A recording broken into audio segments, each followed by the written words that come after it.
원인은 안 하냐? 연락도 없더라고 걔는. 배 탔다는 얘기가 있던데. 기사 나왔는데 TSG 들어갔다고. 너도 들어가지 그래. 아, 난 형 옆에 있어야지 어디 나 들어가. 같은 소리 하고. 그거 해도 있을 수는 있어요. 왜 나 분석하게? 주말에 경기장만 다니면 되니까. 너는 누구 편이야? 줄 잘 서라 너.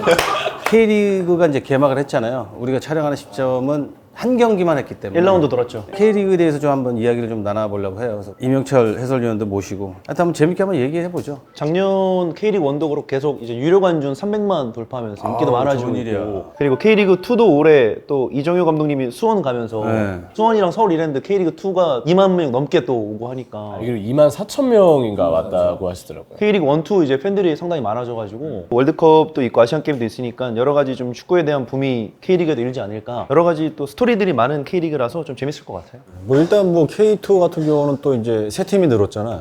지금 파주, 뭐 김해, 용인 뭐 일단 긍정적인 것 같아. 팀 수가 늘어나면서 좀 저변 확대도 기대할 수 있고 각자의 연고에 우리 지역에도 축구팀이 생겼네? 그거에 따라서 이제 늘어나게 되는 관중 수는 저는 꽤 많을 거라 생각이 좀 들거든요. 월드컵 이제 더 다가올수록 슬슬 붐이 더 불 거라고 생각해요. 아직은 조금 타오르진 않았는데 한번 불이 한번 딱 붙으면 또 축구의 열기가 또 살아날 수 있겠죠. 난 저녁 경기 잠깐 봤어. 저는 수원하고 그 이랜드 하는 경기 보고 왔어요. 현장 가고. 야. 그냥 보고만 왔어. 아니 소감이 어땠냐고요? TV로 봤거든요, 저도. 그러니까 정효가 친구니까 너무 궁금한데 마침 그 시간이 남아가지고. 근데 나는 TV로 봐가지고 너는 이제 직관했으니까 자세하게 한번 분석을 해보는 자세하게 뭐 분석을 한다기보다도 일단 이제 왜 갔어? 일단 그부터 물어볼게. 왜 갔냐고. 형 축구장에 왜 가요? 갔을 때 뭐 어느 팀을 보려고 가든지. 일단은 이제 내가 수원에 있었기 때문에 이제 수원에 대한 내가 관심이 일단 연관이 되니까 이제 가서 이제 너 보고 전북하고 인천을 제일 좋아하지 않아? 아 저는 항상 얘기하지만 수원이 나는 너가 처음에 데뷔한 데가 전남이야. 그러니까요. 그 다음에 어디야? 국내에서 전남 다음에 수원, 수원, 인천, 인천, 그 다음에 전북. 전북이지. 그럼 이거 순서대로 정해보자. 네가 제일 좋아하는 팀부터 1, 2, 3. 티어메이커가 됐네요, 갑자기. 아니 갑자기 왜 이걸로 아니, 갑자기 이걸로 왜 넘어가는 거야? 코너 속의 코너로. 아니, 네가 코너 속의 너 누구 편이야? 남이 너 불편해? 수원을 제일 사랑한다고 그래서 순위를 한번 정해보자. 물론 다 사랑하죠. 그치, 알지. 다 사랑은 알지. 전남, 뭐 인천, 전북도 다 사랑하지만은 그래도 조금 내가 애정이 많이 갔던 팀 중에 하나가 이제 수원이라는 거죠. 그러니까. 지금도 마찬가지지만은 그래도 대한민국에서 나는 수원 삼성이 최고의 팀이라고 생각을 해. 수원에서 뛰었던 분들은 대부분 그렇게 일단 생각하세요. 서포터즈만 봐도 네. 굉장하잖아요. 나 그날 경기장에 가서도 보니까는 나 있을 때만큼은 아니더라도 거의 비슷하게 이제 조금 많이 찾더라고. 그러면은 전남하고 인천하고 그 전북은 안 된다? 나는 안 된다고는 안 했어요. 가서 오랜만에 나도 이제 수원에 가갖고 경기를 봤는데 야, 또 옛날 생각도 많이 나더라고. 궁금했던 거는 어쨌든 간에 이제 K리그에서 한국 감독님들 중에 그래도 제일 핫한 이정효 감독님이 또 어떤 축구를 또 선보일까에 대한 그런 궁금증도 있어갖고 한번 보러 가고 싶었어요. 그래서. 근데 생각했던 대로 원래 첫 경기는 선수들이 몸이 100%가 아니거든, 사실은. 그런데도 불구하고 나는 몸이 이미 올라와 있다. 난 이렇게 생각이 들더라고. 리그가 장기 레이스인데 초반에 몸이 컨디션이 굉장히 좋으면 부상도 좀 많이 나오고 오히려요? 선수층이 두껍지 않으면 중요한 경기, 그러니까 리그 막판에 좀 무너지는 팀들이 있어. 전북이나 스쿼드가 이제 좋은 팀들은 장기 레이스 가도 교체하면 괜찮은 비슷한 선수도 있잖아. 근데 그렇지 많이 없는 팀은 초반에 확 힘을 쓰면 1년 동안 하면서 부상이 안 나올 수 없잖아요. 그렇죠. 그래서 마지막에 힘이 떨어지는 팀들이 좀 많아. 근데 마지막까지 힘을 쓸 수 있는 게 돈이 있는 팀,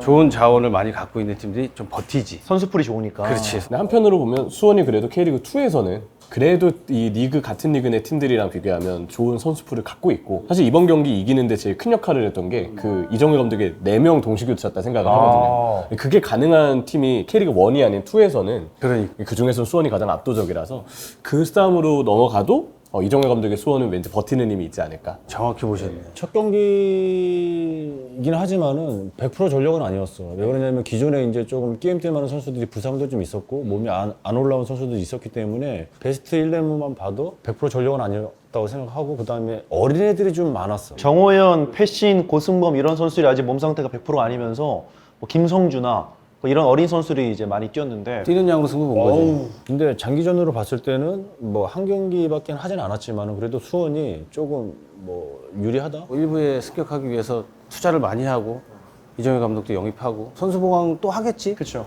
충분히 할 거라고 난 보고 있는데 근데 나는 개인적으로 확실하게 막 보여주는 건 없었는데 일단 생동감이 있다는 거지. 많이 뛰었다는 거지. 젊은 난. 애들이 많아요. 수원이 그걸로 이긴 것 같아. 그러니까 시작해서 끝날 때까지 똑같아. 계속 압박하고. 근데 그게 무기가 될 수도 있지. 역전골은 오버랩 나가서 올려서 이렇게 솔직히 운이 좋은 거야. 그러니까 이정효 감독이 운이 진짜 좋은 거야. 골키퍼 실수한 것도 그거 실점했어 봐봐. 그거 골 먹었으면 끝났어. 근데 야, 이렇게 보면은 진짜 아주대 출신들이 운이 좋아. 누구 있죠? 있어. 너 어디 나왔냐? 너 한 대 나왔지? 나 H대 나왔지. 아직도 그런 학연 지연 그런 거 얘기하고 없어요 이제 그런 거. 근데 옛날 얘기지 다. 뭐 아주대 출신이 운이 좋다는 이야기도 했지만 사실 3월 초에 지금 경기장 직관에 가면 뭐 저도 직관에 다녀왔지만 잔디가 좀 샛노랗잖아요. 아휴. 4월쯤 되면 이제 날씨가 좀 풀리기 시작하면 잔디가 조금씩 색을 더하면서 그래도 안 좋았던 잔디들이 상태가 좀 올라오는 때가 올 거예요. 제가 봤던 이정효 감독님 축구는 잔디가 좋을수록 시너지가 좀 많이 나는 편인데 광주에서 그래서 힘들었지. 그렇죠. 근데 지금 빅버드의 3월 초 잔디도 사실 이정효 감독님의 성향과는 되게 좀 반대된 상태였다 생각을 하거든요. 뭐 환경적으로는 어쩔 수 없지. 그렇죠. 조금 시간 지나서 올라오면 나아지지 않을까. 이건 다른 얘기지만은 J리그는 이제 시범 제도로 바꿨잖아요. 네, 그죠. 한국도 바꿨으면 하는데 환경상 어려울 거야. 너무 춥겠지. 그렇죠. 우리나라는 이 바람이 부니까 겨울에 이게 엄청나게 춥잖아 이게. 관중이 일단 안 올 거야. 추워서. 방법 중에 하나가 돔이잖아 결국에는. 투자가 잘 되면 날씨 상관없이 추춘제는 가능해요. 여력이 안 되니까 이제. 네. 최소 몇 천억씩 드는데 쉽지 않지, 쉽지 않지. 경기장에 열선도 다 깔아야 되고 관중석 열선도 깔아야 돼요. 잔디 열선도 중요한데. 그러니까 환경적으로 봤을 때는 우리나라는 사실 쉽지는 않아. 쉽지 않죠. 부럽긴 부럽더라고. 왜냐면 그 유럽에 맞춰서 하는 거잖아. 그럼 그 선수들도 얼마나 좋겠어. 유럽 나가서도 바로 적응이 되고. 네. 멀리 보는 것 같아. 우리도 좀 바꿨으면 좋겠는데. 근데 왠지 J리그에서 한 1, 2년 정도를 추춘제를 먼저 해보고 J리그에서 2년 정도 하다 보면 장점이 나오고 단점이 나올 거잖아요. 그걸 듣고 난 다음에 왠지 우리도 약간 좀 논의를 본격적으로 하지 않을까라는 생각이 좀 들거든요. 그건 너무 좋은데 왜 우리가 맨날 뒤에서 해야 되냐. 앞서가지 않고. 우리가 먼저 하고 우리가 시행착오를 겪으면 그 시행착오가 굉장히 도움이 많이 되잖아요. 그죠. 그것도 굉장히 자산이 되는데 그게 조금 아쉽긴 아쉬워. 결과적으로 나오는 효과가 J리그가 먼저 나오겠지. 우린 나중에 나오겠지, 효과가. 따라가는 거니까. 근데 우리가 앞서서 한 것도 있지 않나? 아니, 많지. 따지면 많지. 한일 월드컵 때 우리나라 이름은 앞서 있긴 했는데 두 분이 영웅으로 뜨셨던. 그런 거 말고. 그럼 일단 K리그 뭐 지금 얘기했는데 K리그 1부터 한번 얘기를 해보면 좋을 것 같은데 이번에는 K리그 1 감독님들이 뭐 여기저기서 얘기하지만 약간은 좀 부담감 내려놓을 수 있는 게 강등에 대한 압박이 좀 사라졌잖아요. 그 제도가 바뀌면서 이제 김천 상무가 연고치 때문에 자동으로 강등이 되고 빠지고. 맨 마지막만 아니면은 승강 플레이오프를 안 해도 되기 때문에 그런 여유가 생겨서 승격한 인천, 부천도 그렇고 그리고 이제 작년에 또 멋진 모습 보여줬던 안양도 그렇고 올해는 강등 경쟁보단 아무래도 6위권 싸움이 좀 더 치열하지 않을까 저는 생각하거든요. 일단 우승은 전국 대전 이렇게 얘기가 제일 많이 나오고 있고요. 부천이 잡았잖아. 그래서 깜짝 놀랐어요. 그리고 안양도 대전한테 잘해. 이변이었죠 진짜. 와, 그것도 어웨이에서. 이영민 감독님이 준비를 많이 해왔더라고요. 그 이영민 감독님이 나도 이제 같이 뭐 경기를 해봤지만은 굉장히 탄탄해 이게. 예, 조직적으로도 그렇고요. 근데 준비도 많이 하고 이게 보면 보여 이게 눈에 보이거든요. 그 경기도 내가 뭐 다 보지는 못했지만은 그래도 어떤 이미지가 그러니까 생각이 나는 거야. 이 정도의 그 조직력과 선수들을 준비를 잘했으니까 이런 결과가 나왔구나 그런 생각이 들더라고. 그러니까 이런 부천 팀들은 초반에 좋아. 이제 후반기. 장기 레이스 가면 돈을 많이 투자를 할 수 없는 상황이잖아요. 부천은 뭐 비하는 게 아니라 근데 그런데 좀 차이가 나중에 나더라고. 뭐 그럴 수도 있지만은 난 좀 기대가 돼 올해 사실 부천이. 기대는 무조건 되지. 그러니까 이렇게 올라온 팀들이 좀 회오리를 좀 만들어야 판을 흔들어야죠. 판을 흔들어야 K리그 또 관중들이 또 300만에서 또 한 500만 될 수도 있는 거고. 올해 목표는 일단 400만. 400만을 넘어서면 정말 좀 좋은 흐름이지 않을까 싶은데 지난 시즌에도 사실 순위 팀마다 뭐 지난 시즌 사실 전북의 독주가 가장 돋보이긴 했지만 순위표의 중간에 보면 진짜 촘촘했었어요. 맞아요. 그 촘촘했던 이유는 결국은 역시 팀들의 전력이 우리가 보통 하위권이라고 갈아봤던 팀들도 꽤 상대에 대한 분석을 잘해오고 좋은 선수단을 갖게 되고 또 그러면서도 기존의 상위권 팀을 위협할 수 있는 적절한 대응 전술이 있었기 때문에 이렇게 좀 경쟁이 되게 좀 촘촘하게 흘러갔다는 생각을 많이 했거든요. 대전이나 안양의 경기를 봤는데 안양 역시도 2년차 징크스가 없는 듯한 경기력을 보여줘서 거의 이길 법한 내용이었거든요. 마지막에 이제 페널티킥 선방도 한번 있었던 덕도 있긴 하지만 경기 내용으로 보면 오히려 안양이 대전 원정에서 꽤 잘했던 경기였다 생각을 했어요. 나도. 왠지 올 시즌 부천도 그렇고 안양도 그렇고 이 팀들을 만만하게 볼 수만은 없을 것 같다. 유병훈 감독님 좋아요. 너무 잘하세요, 진짜. 저거 출신 아니야 아주대? 아니야, 나하고 대우 출신. 다 엮으시려고. 다 아주대로. 아 근데 왜 그러냐면 옛날에 부산 출신인데 아주대 출신들이 많았잖아. 그쵸. 그때는 그렇게 갔었죠. 지명이었으니까. 그 산하 대학교였으니까. 산하라고 그때는 산하를 안 하고. 그냥 뭐 후원 대학교죠. 그치. 그때 산하 팀이라고 얘기는 안 했어요. 지명권이 있었지. 안양 축구를 보면은 진짜 안 될 것 같은데 되고 말대로 좀비 축구가 이게 먹히고 있어 진짜. 많이 안 바뀌잖아, 선수들이. 네. 그러니까 이제 이게 조직적인 면에서 약간 좀 더 탄탄해지지 않나라는 생각도 들어. 네, 영입 자체를 일단 많이 못할 뿐더러 그 호흡 조직적인 면에서 도움은 되는데 거기서 이제 고장이 나는 선수들이 나오면 대처가 없다는 거지. 그쵸. 거기서부터 이제 문제가 생기는 거지. 누수가 생기는 거지. 난 그렇게 봐. 야, 근데 안양은 그냥 겉으로만 봤을 때는 선수들이 진짜 감독을 믿는 이 믿음이 되게 강한 것 같아. 무한 신뢰가 보여요. 이게 근데 너는 있을 때 왜 그런 게 안 보였지? 안 보였어요? 모래알 근데 아는 같았어. 사람들은 다 아는데 이거 형은 왜 그런 걸 못 느꼈어? 너무 모래알 같았어. 성남 얘기는 전 들어가지 않겠습니다. 잘해라. 아니 그래서 그 안양은 못다라는 정말 좋은 외국인 공격수가 올해 빠졌는데 그래도 이제 마테우스랑 유키치라는 기동력 있는 선수들로 이제 꾸려서 앞쪽을 세우다 보니까 괜찮게 했고 반대로 이 황선홍 감독의 대전은 슈퍼컵도 그렇고 이번에 안양전도 그렇고 저는 개인적으로 조금 기대치 비해 아쉬웠거든요. 페널티킥은 기대 이하예요. 전술적인 부분은. 근데 오히려 슈퍼컵은 내용적으로는 대전이 좀 괜찮았던 면도 있었다고 봤거든요. 오히려 전북이 이기긴 이겼지만 초반에는 조금 정정용 감독 체제에서 시간이 좀 필요하겠다는 생각이 좀 들었고 대전이 오히려 안양한테 그 경기는 전환 과정에서라든지 여러 가지로 어려움은 있었지만 근데 대전한테 딱 보였던 포인트는 하나였어요. 공격진의 파괴력은 특히 주민규가 있는 이상 언제나 그 노련함으로 한 방 체급으로 찍어 누르는 플레이는 충분히 가능하겠다. 이런 생각이 좀 들었거든요. 저희가 이제 1라운드만 봤다 보니까 이 팀들이 초반에는 선수들의 몸 상태가 100%일 리가 없고 전술적인 부분도 완성되기가 힘든 부분도 있었을 거고 또 여러 가지 요인을 찾다 보면 같은 환경이긴 했지만 안양과의 경기 때 유독 대전 날씨가 안 좋기도 했었어요. 그런 점도 나중에 찾아보면 2라운드부터 대전이 올라온 거 봐서 1라운드 때 이렇게 안 좋았던 거는 첫 경기고 비도 많이 와서 그랬나 보다. 나중에 이런 해석이 가능할 수도 있거든요. 진짜 내용에 대한 판단은 아마 5라운드 정도까지는 봐야 좀 되지 않을까. 근데 그 기간 동안 그래도 승점을 따낼 만한 체급은 대전은 일단 갖고 있는 것 같아요. 그건 하나는 좀 확실하다는 느낌? 스쿼드가 워낙 좋아졌으니까. 오히려 전북이 좀 불안하다고 느꼈는데 생각 이상으로 박진섭의 공백이 좀 크게 느껴지더라고요. 쓸어주는 선수가 없어서 이거는 그 공격진이 체급으로 찍어 누르는 거랑은 또 다른 얘기라고 생각을 하거든요. 박진섭의 공백을 과연 초반에 특히 전북도 감독이 바뀌었기 때문에 전술적인 부분에서 우여곡절이 분명히 없을 수가 없는 시즌 초반일 텐데 이때 이 박진섭이라는 선수의 공백이 좀 많이 느껴지면 골은 많이 넣는데 되려 실점도 많아지는 그런 위험 요소가 전북한테 좀 있을 수 있지 않을까. 근데 대전 같은 경우는 보면은 물론 새로 이제 영입을 한 선수들이 아직 이제 녹아들지 못한 거지. 이제 감독 스타일이나 아직 좀 시간이 좀 필요하겠지. 적응 시간도 그렇고 이제 선수들하고 이제 손발은 이제 맞춰갈 시간이 좀 필요하긴 하지만은 점유율은 좀 많이 가져가려고 하는 것 같아요. 네, 근데 그 점유율 자체로만 봤을 때는 좀 부정적으로 봤을 때는 좀 무의미하다. 그럴 가능성도 있죠. 그렇지. 찬스를 더 만들어가고 조금 기회를 좀 창출을 해야 되는데 그런 면에서는 아직 조금 다듬을 게 좀 많이 좀 있는 것 같지. 숙제가 좀 있지 좀. 한 라운드만 했기 때문에 뭐 전술적인 게 이 팀이 확 보여줄 수는 없지.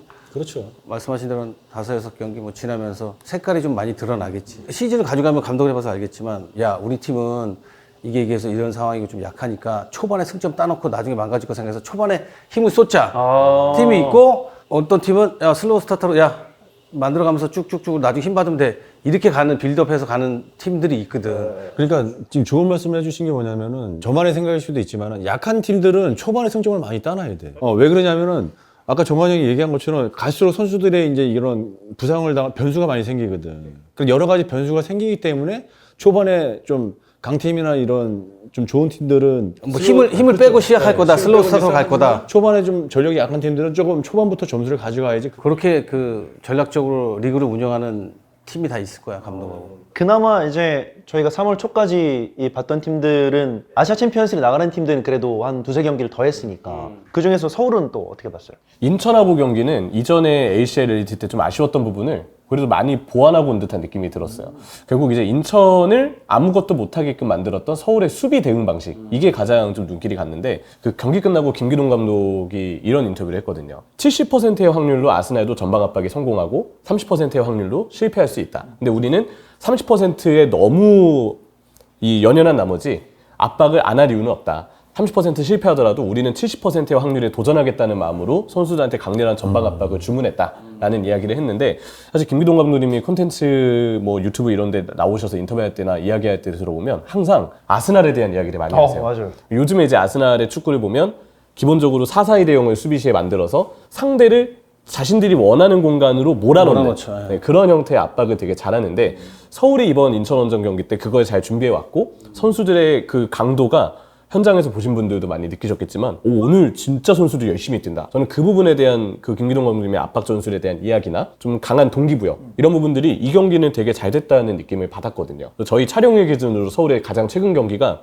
고베와 홈 경기였는데, 아쉽게도 패배를 하긴 했지만 내용적으로는 그래도 괜찮지 않았나. 후이즈가 그 페널티킥만 좀 넣어줬으면 조금 낫지 않았을까, 이런 얘기를 할 만한 경기였던 것 같아요. 많이 뛰어야 돼. 전방 압박하려면 쉽지 않아. 자기가 원하는 곳으로 몰아놓으려면 어떻게 해야 돼? 우리가 다 몰아야 되잖아. 몰으려면 이 모는 사람이 얼마나 힘들겠니? 체력이 이제 기본이 된 것 같아. 그러니까 한 가지 조금 나는 틀리게 봤던 게 뭐냐면은, 지금까지 김기동 감독님이 했던 그런 축구를 약간 조금 틀을 좀 바꾼 것 같아요. 네, 포항에서 했던 거하고 또 서울에 와서 기존에 이제 해왔던 걸 계속 해오다가 올해부터는 좀 바뀐 게 뭐냐면, 빌드업을 할 때 측면에 있는 풀백들이 좀 안으로 들어가더라고. 최준이 원래 작년부터 좁히기 시작했는데 네. 더 좁히더라고요. 올해 보니까는 물론 뭐 한두 경기밖에 안 했지만 더 지켜봐야 되겠지만 조금 그런 면에서 좀 변화가 좀 있다. K리그 감독들도 힘들 거야. 왜냐면 팀 숫자가 막 많지 않기 때문에. 그렇다고 한 팀의 전술을 무슨 뭐 4-5가지 갖고 갈 수는 없잖아. 그렇죠. 계속 붙었던 팀이잖아. 왜? 대학교 때부터. 뭐 고등학교 때부터 하는 애들도 있어. 국가대표님과 또 만나고. 그러니까 이게 너무 노출이 많이 돼 있잖아. 외국 같은 경우는 그게 없잖아. 다 전 세계에서 오잖아. 물론 뭐 자기 산하팀에서 뉴스에서 올라가는 선수도 있지만, 유명한 선수 말고는 다 다르잖아. 해마다 이 새로운 경기 느낌이 나는데, 여기 이제 다 안단 말이야, 선수들의 장단점을. 감독은 이거 대처하기가 더 힘들 거야. 이제 거기에 이제 이겨보려고 하니까 너무 서로 잘하니까 약간 재미없는 경기도 나오는 거야. 물론 그 떨어지지 않기 위해서 승관계 때문에 좀 지키는 것도 네, 있겠지만, 그것도 있죠. 너무 잘하 서로로. 어쨌든 올해까지는 12팀이잖아요. 그러니까 기존 일정 시스템이 그대로 올해까지는 이어지는 건데, 우리의 12팀 방식일 때 기존 방식 최대 4번 만날 수 있잖아요. 그러니까. 네, 리그에서만 기준으로 해도 최대 4번. 여기서 이제 코리아컵 같은 게 끼게 되면 뭐 횟수가 더 늘어날 수도 있는 건데, 워낙 자주 만나다 보니까 자주 만날수록 강팀에게 도전하는 순위권이 다소 낮은 팀이 대응 전술을 준비해 올 수 있는 가능성이 저는 훨씬 더 많아진다 생각을 하거든요. 그래서 그런 부분들 때문에 뭔가 우리가 더 선수 팀들 간의 순위 경쟁이나 승점 경쟁이 촘촘할 수밖에 없지 않았을까라는 생각이 들고, 이후에 참가 팀 수가 늘어나면서 팀마다 맞대결을 가지게 되는 횟수는 자연적으로 줄어들 거거든요. 그럴 때 우리의 어떤 경기 내용이나 스타일이 어떻게 바뀔지가 개인적으로 좀 많이 궁금해지더라고요. 그러니까 뭐 유럽처럼 20개 팀에서 홈앤 어웨이 한 경기만 하면, 야, 이 팀은 무조건 잡아야 돼. 그럼 쏟아붓잖아. 그렇죠. 올인하죠. 그러다가 물리고 하잖아. 근데 그런 재미가 좀 없어. 성남 보니까 맨날 그냥 비기기 작전으로. 천사팀이야. 싸우는 걸 싫어해. 우리 경기를 잘 안 봐서 그래. 왜 그러냐면은 우리는 안 보고 얘기하는 거야. 내가 미안해. 성남에 있을 진짜로. 때는 우리보다 전력이 강하고 이제 센 팀이라고 생각하면 그냥 앞에서 누르면 네, 돼. 붙었죠. 더 앞에서 전방 압박하고 알아. 막 뭐 익히 들었지. 결과가 안 나왔을 뿐. 강팀을 상대로 무슨 공격전을 나오고 계속 되겠니? 아니 나는 그러니까 그런 축구를 하기 싫어서 그렇게 한 거예요. 잘했어. 네. 잘했다고. 물론 뭐 지킬 때도 있었지만 명장이야. 나 퇴근한다. 야, 아직 여기 피자집 오픈도 안 했는데 퇴근해. K리그가 저는 개인적으로 생각했을 때 전방적으로 이제는 후방 빌드업 기본, 그리고 압박 기본 이거라고 생각하거든요. 이제 그 속에 뭐 이종일 감독님이나 다른 감독님들은 전술적인 수비 디테일이나 공격 디테일을 조금 만드는데, 전반적으로 K리그의 전술은 제가 말씀드린 그 빌드업과 압박은 좀 유지를 하는 것 같은데, 그게 맞나요? 하려고 하지. 시도는 하려고 하는데 이제 그 차이가 이제 그 디테일의 좀 차이. 거기서부터가 이제 조금 이제 많이 차이가 나겠지 이제. 그건 선수들의 기량일 수도 있는 거고. 뭐 그런 차이일 수도 있고. 근데 나는 정효랑 뭐 대학교 동창이고 프로도 있고 정말 오래된 친구인데, 나는 이 친구가 이렇게 디테일한 놈인지 몰랐어. 진짜 미안한데 대학교 때나 프로 때나 진짜 내가 맨날 같이 하면, 야, 이 새끼 진짜 존나 뛰기만 존나 뛰는구나. 그냥 좀 열심히 투박하셨군요. 투박해. 무조건 진짜 열심히 뛰어서 목숨 걸고 뛰는 스타일이야. 그래서 그런 친구가 필요하지. 근데 얘가 이렇게 섬세하고 그 주도 면밀한 그게 있는지 몰랐어. 근데 보면은 좀 이렇게 깊숙이 디테일하게 들어가거든. 내가 걔를 몰랐던 거지. 별로 관심이 없었어. 친구인데. 아 올리나? 그렇지. 나는 원래 솔로 플레이야. 11명이 뛰지만 나 솔로 플레이야. 됐냐? 아니 근데 그 이정효 감독님의 이제 그런 전략을 보면은 조금 변수에 대해서 이런 좀 준비를 많이 하시는 것 같아요. 왜 그러냐면은 경기를 하다가도 중간에 그때도 이제 후반전인가 5-4-1로 또 바꾸더라고. 페이스가 내려갔었죠. 헤이즈가 내려가다가 5-4-1로 바꾸다가 또 이게 전환을 줘서 헤이즈가 올라가서 또 뭐 4-4-2가 되고 뭐 4-2-3이 되고 뭐 그런 식으로 이런 변수, 그러니까 상대가 어떻게 나오냐에 따라서 조금 이게 변화를 주면서 대응을 좀 하는 것 같아, 그걸. 분석을 하지. 자, 우리가 많이 하다가 안 되면 상대가 그렇게 나올 거야. 그럼 우리 이렇게 갈 거고요. 상대팀 또 이렇게 나오면 또 우린 이렇게 갈 거야. 그걸 미리 대비를 잘하는 거지. 분석을 잘하는 거지. 그러니까 얘가 이렇게 디테일할 줄 몰랐다니까. 첫 경기니까 상대가 어떻게 나올지 모르잖아. 보니까 이랜드가 또 5-4-1로 나오더라고. 네, 맞아요. 물론 5-4-1에 대한 생각도 했지만 또 다른 생각도 했을 거라고. 그러니까 그런 거에 대한 좀 이렇게 준비가 조금 다른 팀보다는 조금 디테일하게 더 준비를 잘 하시는 것 같아요. 그러니까 상대가 어떻게 나올지에 대한 경우의 수를 좀 맞춰서 여러 가지 그 주머니들을 꺼내시더라고요. 감독님들마다 저는 다 플랜 A가 확고하게 다 있으시다 생각을 하거든요. 현장에서 뭐 인터뷰를 듣거나 아니면 그 감독님들 인터뷰를 들어봐도 이 감독님들도 유럽 축구를 트렌드를 항상 쫓으려는 시도들을 많이 하세요. 인터뷰에서도 아스날, 뭐 첼시 이런 팀들이 이야기가 나오는 것도 현대 축구의 트렌드를 감독님들도 쫓으려고 하시고 그걸 곧 자신의 플랜 A로 만들고자 하는 의지들이 다 되게 강하시거든요. 실전에서 얼마나 그게 드러나느냐의 차이는 결국 변수 대응 능력이라고 생각을 하는데 특히 우리나라 K리그의 스타일은 우리도 팬으로서 선수들에게 그런 걸 요구하는 게 있지만 굉장히 빠른 전환을 요구하고 그 전환 과정에서 되게 터프하게 부딪히면서 우리가 이기고자 하는 의지를 선수들이 많이 보여주기를 꽤 많이 원하잖아요. 그래서 저는 해외에서 이제 우리나라에 와서 뭐 우리나라 K리그를 겪고 난 다음에 나중에 선수들이 직접 인터뷰할 때 들어보면 K리그는 뭐 적응하기 힘든 리그다. 왜냐면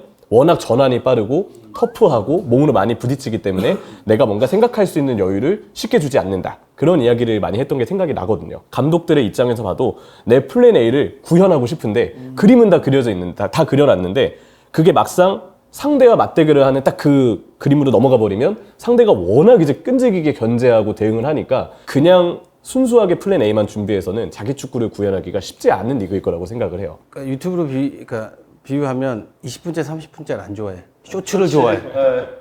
그러니까 그 빨리 결과가 나야 돼. 빠박. 쇼츠 운동장에 그게 나타나기를 바라는 것 같아. 이제 거기 맞춰가려면 이제 힘들지. 우리 것만 사실 준비해도 안 되고 보면서 또 맞춰야 되고 하니까 쉽지 않죠. 근데 이제 중간중간에 감독들이 가서 이제 유럽 가서 이제 축구를 보는 거는 현대 축구가 어떻게 흐름도 알고 다른 팀의 다른 감독의 전술이긴 하지만 그걸 보면서 조금 이제 참고를 하는 건 이제 소스를 얻는 거지. 근데 사실 올해 2026년은 이제 월드컵이 있고 그리고 K리그만 봤을 때는 승격팀 늘어나고 그다음에 강등팀이 거의 줄어들었고 외국인 커터가 이제 좀 늘어났죠. 활용법이 늘어났고 U22 룰이 이제 K리그 1은 없어졌으니까 여러 가지 변수가 좀 상당히 많을 것 같은 2026년이잖아요.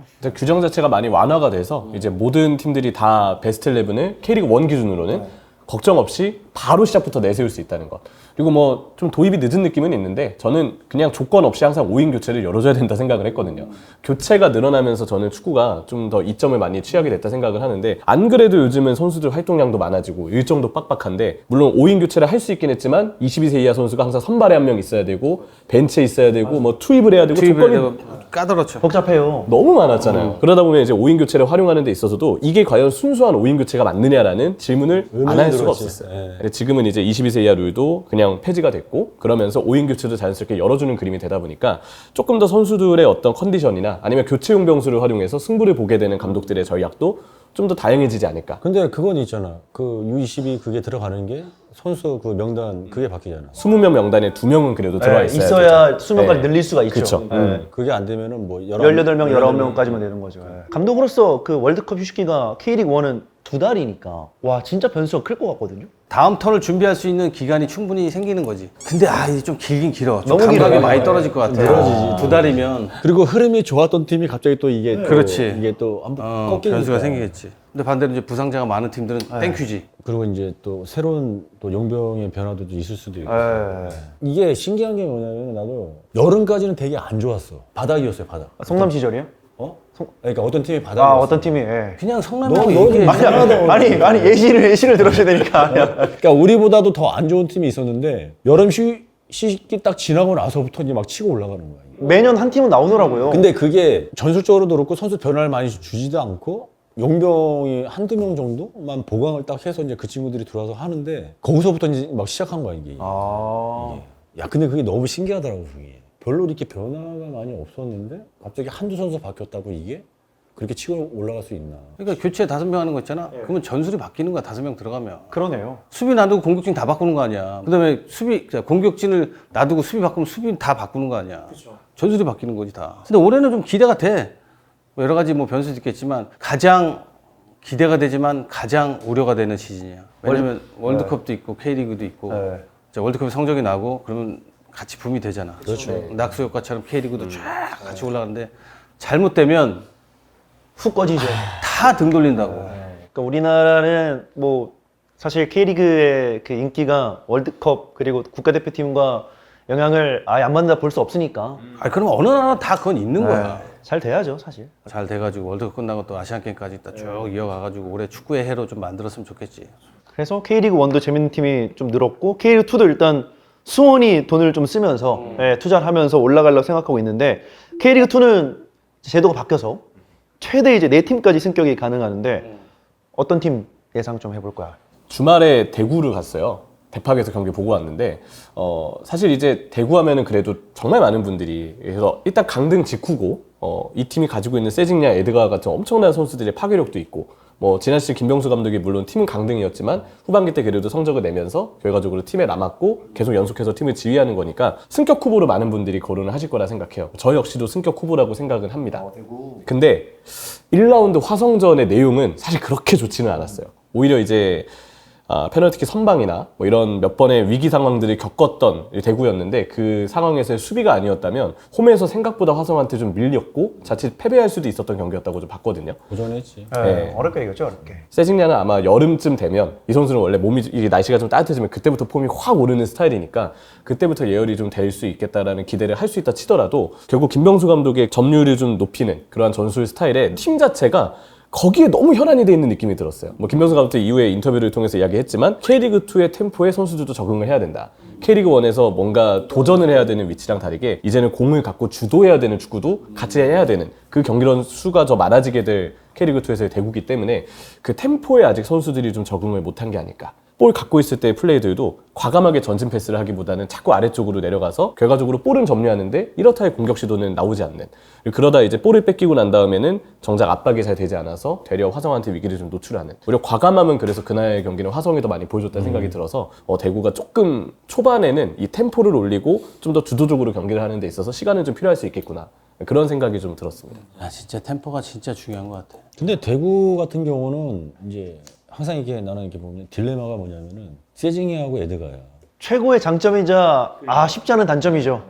그러니까 이 장단점이 다 있잖아. 뭐 세징야 같은 경우는 물론 골도 넣어주고 얘가 기회 창출이나 이런 것들은 굉장히 좋은 선수인데 반면에 이제 수비를 많이 안 해주니까 그거에 대한 조금 딜레마고 에드가 같은 경우는 이제 나이도 있고 출전 시간이 점점 줄어들고 있잖아요. 많이 줄었죠. 그거에 대한 좀 변화도 물론 생각들은 많이 하고 있지만 사실 그 변화라는 게 쉽지 않은 것 같아. 계속 이렇게 들어가는 거 보면은. 그러니까 두 선수를 교체로 활용하고 거기에 맞는 선수들을 좀 영입해도 될 텐데. 대구라는 팀이 희망적인 건 뭐냐면은 탑팀의 버금가는 이제 그런 인프라를 갖췄다고 생각하고 두 번째는 이제 김병수 감독님의 그런 전술 전략, 지도력 난 거기에 대한 조금 기대치가 있기 때문에 대구는 나는 올라올 것 같아. 그러면은 어디 너 예상해? 나는 대구 일단 수원이잖아, 네가 사랑하는 거. 수원이죠 일단. 수원이죠. 수원, 대구. 수원은 무조건 올라가. 무조건이에요? 그러니까 수원, 대구 또. 뭐 전남도 항상 기대는 하죠. 근데 그래요? 네, 정신 못 차려갖고 동영이는 안 될. 야, 그거하고 무슨 상관이야? 알았어요. 편집할 거잖아. 이게 타이틀이야. 나는 개인적으로 화성이 올랐으면 좋겠어. 왜냐면 그냥 둘이랑 친분관계. 둘이가 잘했으면 좋겠어. 아 근데 화성이란 팀은 잘 몰라, 솔직히. 근데 이제 너무 중요하죠. 형도 작년에 뭐 그 화성 경기를 많이 봤겠지만은 차두리 감독이 갖고 있는 그런 색깔들이 확실히 이제는 이제 나타나고 있어. 나타나고 있다. 그래서 화성도 올해는 좀 기대가 많이 되고. 아, 부산도 좀 올라왔으면 좋겠는데. 부산 또 한번 축구 여기 불면은 장난 아닌데. 그럼요. 부산도 좀 올라왔으면 좋겠는데. 스포츠를 좋아하는 분들이 워낙 많으니까. 지금 확률적으로 수원 대구? 다들 그렇게 생각하시는 거예요? 저는 내 팀 그냥 순위 선거로서 뽑으면 수원 삼성, 전남 드래곤즈, 서울 이랜드, 그리고 수원 FC. 여기에 변수가 대구와 김포라고 저는 생각합니다. 내 팀으로 늘어나도 만만치 않아. 만만치 않아요. 좋은 팀 많아 K2에. 저도 수원, 대구, 서울이랜드. 네, 김동윤 감독이 이렇게 쿼터가 늘어난 상황에서 이 기회를 놓치지는 않을 것 같아요. 이제는 올라가야지 서울이. 이제는 올라갈 만하죠. 번쯤은 해야죠. 네. 진짜 팬들 스트레스 많이 받을 거예요. 2015년부터 서울이랜드가 이제 K리그 그 당시 챌린지에 참여를 했는데 지금 원래 K리그 챌린지의 원년팀이었던 부천마저도 승격을 하면서 정말 오래 남은 팀은 이제 서울이랜드가 됐거든요. 사실상 이제 2015년부터지만 2013년에 시작한 K리그 챌린지와 연차가 그렇게 크지 않기 때문에 어떻게 보면 거의 뭐 약간 원년 멤버 같은 느낌도 있어요. 서울이랜드도 이제는 올라올 만한 타이밍이 됐다 생각이 들고 나머지 한 팀은 저도 이제 박건하 감독의 수원FC 첫 경기를 기대 이상으로 굉장히 좀 잘 해내서 수원FC의 화력이 좀 좋지 않나라는 생각을 했고요. 여기에 변수가 될 팀이 조직력이 좀 괜찮아 보이는 박동혁 감독의 전남 드래곤즈 그리고 언제나 이제 요즘 다크호스인 고정훈 감독의 김포 네, 이 정도가 다크호스일 것 같습니다. 나도 수원FC가 조금 올해도 물론 기대가 되는 게 사실 용병들이 초반 스타트가 되게 중요하거든. 초반에 경기를 하면서 자신감을 얻는다 그러면은 팀에 굉장히 힘이 플러스가 많이 되는 확률들이 굉장히 많아. 근데 초반에 벌써 그 골른 선수 이름이 뭐였지 그거? 프리지오? 프리죠. 네. 와 감각이요. 너는 거의 형하고 본 거예요. 선수를 안 보고 그냥 골 들어가는 장면만 봤구나. 아 나도 그 선수가 난 있는지 못 봤어. 몰랐잖아 솔직히. 그때 올해 처음 왔죠. 처음부터 그렇게 탄력 붙어서 가게 되면은 그 팀은 될 수도 있어. 또 워낙 K리그에 검증돼 있던 윌리안도 있고 윌리안 건강하면 한 방을 항상 해줄 선수예요. 교체로 들어왔지만 이 최전방에 있을 마테우스 바비 선수도 꽤 피지컬 좋고 근데 K리그는 좀 용병에 대한 의존도가 좀 있어. 그래서 용병 몇몇 선수들이 좀 잘해주면은 좋은 성과를 낼 수도 있어. 저 김남일의 뮬리치처럼. 아 근데 이제 너무 용병한테 또 기대는 것도 좀 아쉽긴 하죠. 근데 어쩔 수 없어요. 네, 현실은 현실인 것 같아요. 같이 이렇게 참 잘 되면 좋은데. 그러면 저희 마지막으로 우승팀 한번 예상해 보시고 마무리하시죠. K리그 1부터. 야 그래도 너는 성남이 있었는데 성남이 올라올 거라고 좀 얘기해야 되는 거 아니야? 애정이 이만큼은 있어야 되지 않을까요, 그래도? 성남? 블랙아웃 됐군요. 올해 우승팀. 근데 난 이런 거 할 때가 좀 재미없는 게 뭐냐면 그냥 다 뻔하잖아. 뭐 울산, 전북, 뭐 서울, 대전 뭐 이거잖아. 이런 거 말고. 형님 인천 하실 거예요? 인천 아니 하실 그게 거예요? 아니라 그렇게 하지 마. 인천 하셔야죠. 인천 하셔야지. 하셔야죠. 37승 1패. 내가 조금 하고 싶은 거는 그러니까 조금 다른 팀. 그러면 우승팀 말고 기대되는 팀으로 바꾸시죠, 그러면. 그러니까 네, 그게 질문을. 낫지 않아요? 부천? 예? 나는 부천 하고 싶어요. 아니야? 뭐 아니야? 네, 부천. 어떤 부분이 기대돼서 짧게 해주세요. 내가 아까 얘기했잖아. 그 이영민 감독님의 그런 그 지도력이나 이런 그 탄탄함, 전술적인 그런 면도 있지만은 여러 가지 측면에 봤을 때 부천 이영민 감독님이 올해는 좀 일을 낼 것 같다. 우승을 한다고? 그러니까 우승은 아, 물어보는 거 아니야. 상위권에 상위권에 올라갈 것 같다. 6강 갈 수 있을 확률이 높다. 그러니까 예전에 광주처럼 좀 파란을 일으킬 것 같다. 그러니까 누가 막 우승한다 이거는 식상하잖아 이제. 그렇죠. 당연히 뭐 돈 많이 쓰고 뭐 스코어도 좋고 뭐 그거 다 나와 있는 거잖아. 이거. 전북 아니면 울산 아니면 뭐 다 이게 거의 정해져 있으니까. 나는 솔직히 어느 팀이 우승해도 다 내 팀이야. 꼭 그렇게 가더라고. 내 마음속은 K리그 팀들이 다 우승팀이야. 별명을 좀 바꿔줘 미꾸라지로. 미꾸라지? 안꾸라지? 다 K리그 팀이 다 내 팀이고 내 친정팀 같고 그래. 진짜 잘 빠졌네.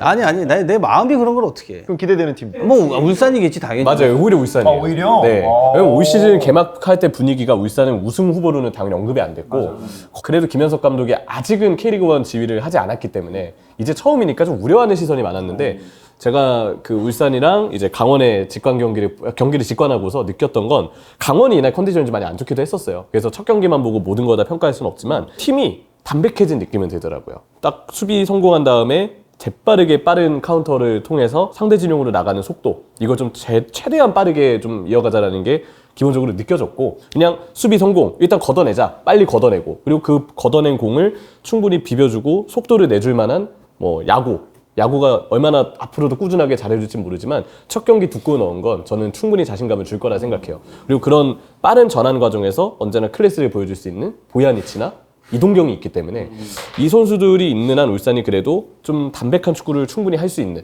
좀 안정된 구조를 그래도 가져갈 수 있지 않을까라는 생각이 들어서 긍정적인 예상을 할 수 있지 않을까라는 생각이 좀 들었습니다. 이런 울산이나 전북, 뭐 대전도 마찬가지지만은 그런 카운터 어택의 그런 축구보다는 좀 볼 점유율도 많이 가지고 좀 압도적인 축구를 하면서 좀 승리를 좀 가져왔으면 좋겠어. 나는. 소위 얘기하는 리딩 그렇지. 클럽들이 좀 찍어 누르는 체급차를 보여줘야 되는 축구를 해야 된다. 아, 일리가 있죠. 네, 나는 그게 조금 보고 싶은 거지. 나는 좀. 우승도 하고 뭐 그런 것도 하는 것도 결과도 좋지만은 그냥 경기를 아예 지배를 해버리는 게 좋다는 거 아니야? 너도 그렇게 해보지 그랬어. 하고 싶었어. 나도. 그렇지. 아, 현실과 달랐군요. 현실과 완전 다르죠. 저는 K리그 1은 기대되는 팀은 포항 하나, 그리고 포항과 저는 인천. 인천. 네, 다시 돌아온 인천. 포항하고 인천을 본다고? 포항은 저는 그 특유의 DNA가 있는 것 같거든요.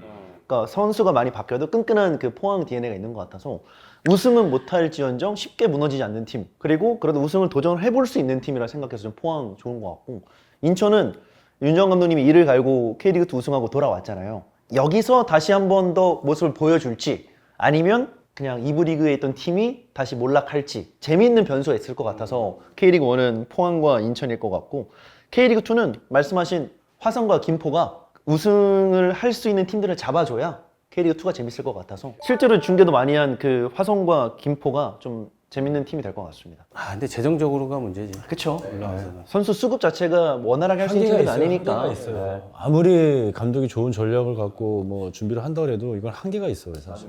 가진 게 있어야 뭐를 하지. 변수가 많기 때문에. 사실 주머니에 쉽지 아무것도 않아요. 없는데. 근데 햄버거 나는 같은 거 먹어야 그 돼. 윤정원 감독님의 인천이 윤정원 감독이 아까 뭐 이빨 얘기했잖아. 이빨이 다 이제 갈렸어, 다 이제 이빨이 없어. 잇몸만 남아있는. 네, 잇몸만 있는 느낌.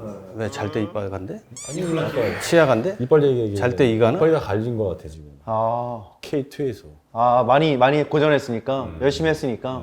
너무 열심히 해갖고. 네. 근데 어떻게 보면은 용병 같은 경우도 지금 물론 잘했던 선수들이고 잘해주고 있지만 무고사도 그렇고 이제 그 누구야?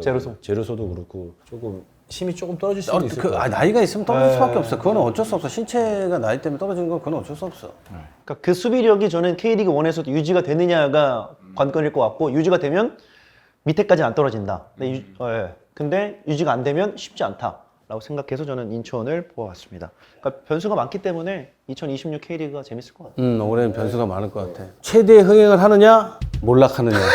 너무 극단적인 거 아니에요? 아 진짜 난 그럴 것 같아. 너무 우려가 돼. 왜냐면 진짜 이 기회거든요. 네. 첫 출발은 지금 너무 좋은데. 너무 좋은데 네. 이제 그 중간에 대회들이 있으니까 월드컵도 있고 아시안 게임도 있고 뭐 이제 그게 쭉 이어서 가야 된단 말이야. K리그하고 쫙 지금 불붙어서 쫙 활발 타올라서 이제 돼야 되는데 이제 경험을 해봤으니까 나는 그게 또 회복하려면 몇 년이 걸려요. 암흑기 잠깐 왔을 때 한 5년 넓게는 한 10년 정도 걸렸거든요, 진짜. 진짜 오래 걸렸어. 관중만 500명, 1000명 있는 데도 있었어. 맞아요. K1 하는데. 진짜 오래 걸렸죠. 진짜 잘해야 돼. 되게 중요한 해야 올해는. 아 근데 좀 아쉬운 부분도 좀 있어. 이게 형 말대로 지금 이게 탄력을 붙었을 때 쫙 가야 되는데 어쨌든 간에 지금 파주에서 좀 약간의 문제가 좀 있었잖아. 네, 이슈 나왔죠. 관계자들이 좀 더 신경 써야 돼. 그러니까 문제가 있으면은 이런 거는 전체적인 K리그를 망가뜨리는 일이니까 난 깜짝 놀랐어. 뭐 그거. 저도 기사 보고 깜짝 놀랐어요. 구체적으로 얘기해봐. 방송을 좀 내보내게.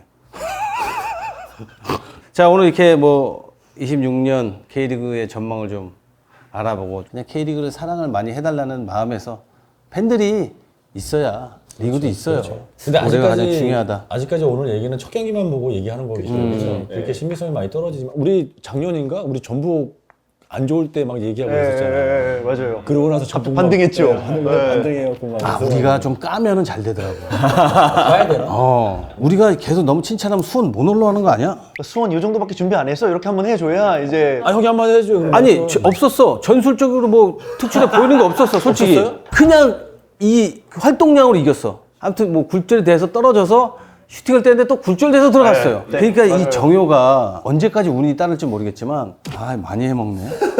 아주대 출신 운이 따른다가 맞긴 맞네요. 얘기하잖아. 자기 인정하잖아 지금. 자기가 아주대 출신. 럭키 아주대. 럭키하다 지금. 내가 아직 얘기 안 했잖아. 이 행운도 준비된 자한테만 주는 거야. 준비가 안 된 자한테 줄 수가 없어. 그러니까 정효는 준비가 됐기 때문에 그러니까 이기는 거지. 저희 그거 이 번외지만 그거 아시죠? 저 재작년에 이정현 감독님 만나러 갔잖아요.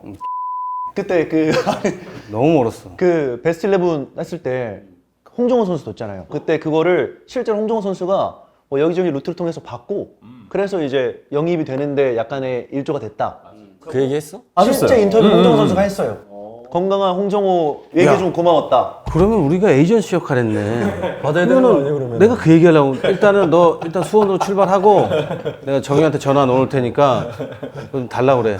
그래서 그런 저희 안정환 19의 재밌는 에피소드가 있다. 예, 이런 것도 있습니다. 뭐 여러분들이 가끔 이제 오해하는 게 있는데 남일이 형님이 생각보다 저희 사적으로 K리그 진짜 많이 하고 안 보시는 것 같으면서 좀 많이 보시거든요. 아, 얘 열심히 해. 네. 직관도 많이 가고. 저 중계 갔다 오면 항상 이번 주 어땠냐, 그 팀 어땠냐 항상 여쭤보시고 동향 체크를 잘 하시더라고요. 앞으로의 이제 지도자로 또 갈 수 있기 때문에 지금 계속 공부하고 준비하고 굉장히 최선을 다해. 해외 축구부터 야 심지어 라오스 리그까지 다 찾아보더라고. 내가 전 세계적으로 밑바닥부터 위에까지 알지 않나? 쫙 공부해. 선수 수급을 위해서. 언제 어떻게 또 선수 영입할지 모르니까. 모르는 거야. 자, 지금까지 K리그에 대해서 한번 떠들었습니다.